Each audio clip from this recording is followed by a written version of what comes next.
It's about the ups and downs of life and how, no one can really get through life unscathed, but at the same time, we should not stop trying and not stop living life to the fullest and not live in fear. It's really about finding that balance between all the good and bad that comes through the journey that is life.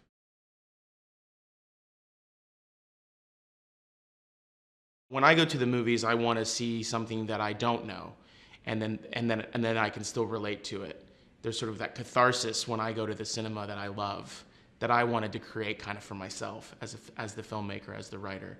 So I created these older characters that had nothing to do with me, and I think because I did want to connect, I did want to put myself in their shoes and understand, a little bit more about humanity.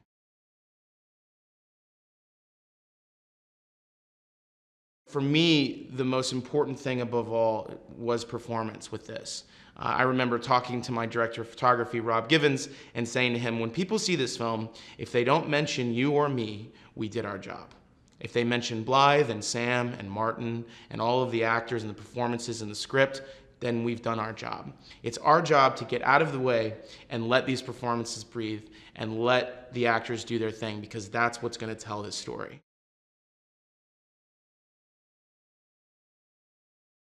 She has an amazing film career, but she's never, shockingly been the lead of a film, which unfortunately for a lot of female character actors is the case. And I think that we should try to work to change that, because I think, as this film I think shows, Blythe is more than capable of carrying a film, and she's uniquely,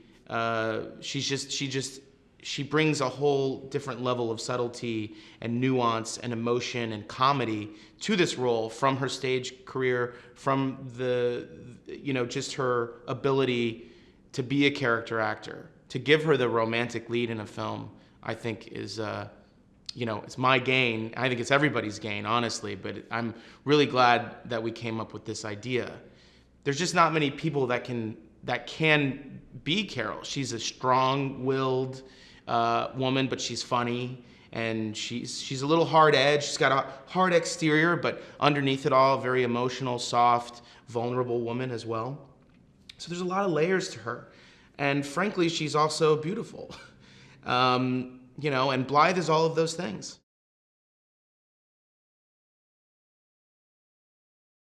The song "Cry Me a River" that Blythe's character sings was chosen by Blythe. And that was something that was important to me. I had a few ideas of songs that we could use that could have some kind of impact, but what I decided to do was ask her. I was like, what song would you sing? Like, what song would you as Carol sing here? And also, what songs are you comfortable with? And as Blythe Danner, like, what songs do you know? So she thought about it, and we kind of went back and forth. And when she said "Cry Me a River," I thought, not only is she comfortable with that song, but that has some kind of an importance to the film. There's something subtle about it. It's not too on the nose, but there's still something emotional and kind of raw about that song. It's a torch song. It has a lot of emotion. It's about heartbreak, but not not exactly the way the film is about heartbreak. So it has a different parallel meaning, because I didn't want it to be on the nose, if that makes sense. I didn't want it to be something that completely connects and you're like, oh, of course it's that song. I wanted something a little bit more subtle, and when Blythe brought that song up to me, I thought that would be a really great choice. And I think she performs it beautifully. And so it's a song that she knows and she's performed hundreds of times, so we could really work on the nuance of it.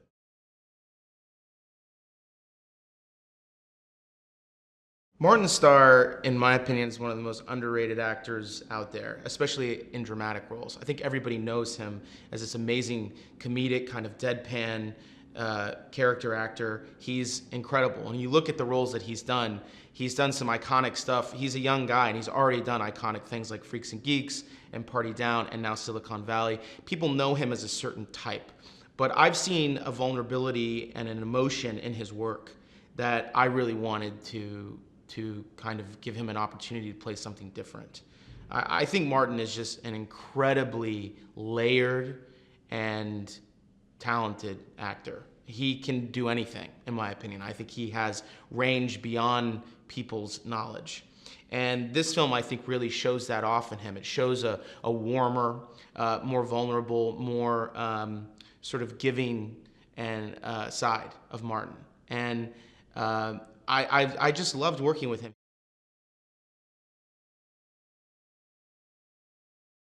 He's got this range that people are not aware of.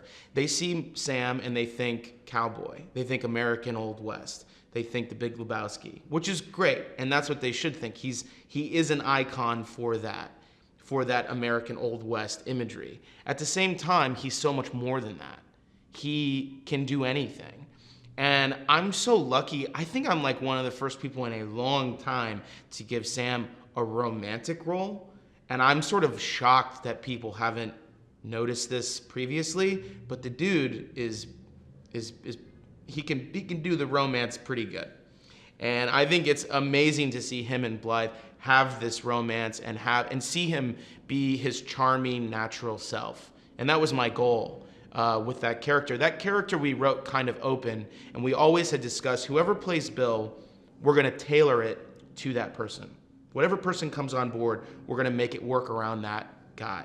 And when Sam came in, it was very easy to make him charming, manly, gracious, and like the ultimate gentleman, who was also very sexy. That was pretty easy.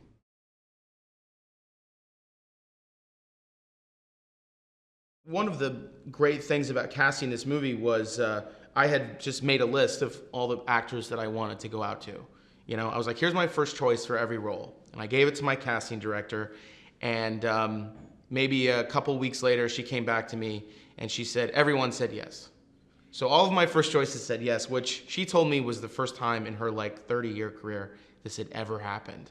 So clearly there was something kind of magical about the way that these people came together. And I feel as a second-time director making a small independent film, this was an incredible gift to get these amazing people. These are people who have been working in the industry, most of them longer than I've been alive, which is pretty cool. So to have their experience and their talent and their knowledge, at my disposal was a real gift.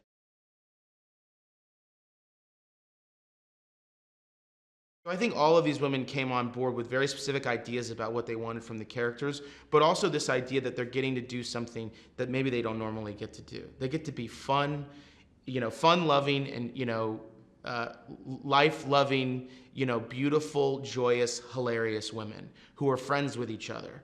They're not enemies. There's no darkness between them. They love each other. They support each other. And I think I'm really proud that this film has scenes with four women who happen to be older, just loving each other and just being there for each other, and not, with no other sort of ulterior motive, but this great love. And I think you see it on camera. All of them are they're incredible.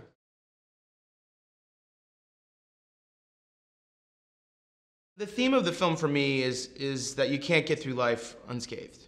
Like, no matter what you do, no matter how good or bad your life is, you're gonna have loss, you're gonna have hard times, there's gonna be ups and downs. That's just the way life works.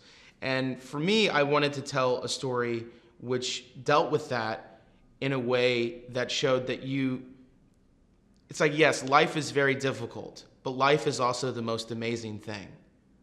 So where do you find that balance? And that's what this movie's about. This movie's about accepting all of the good and the bad about life and finding the balance and being happy about it, and being not afraid to go out there and just give it all you got.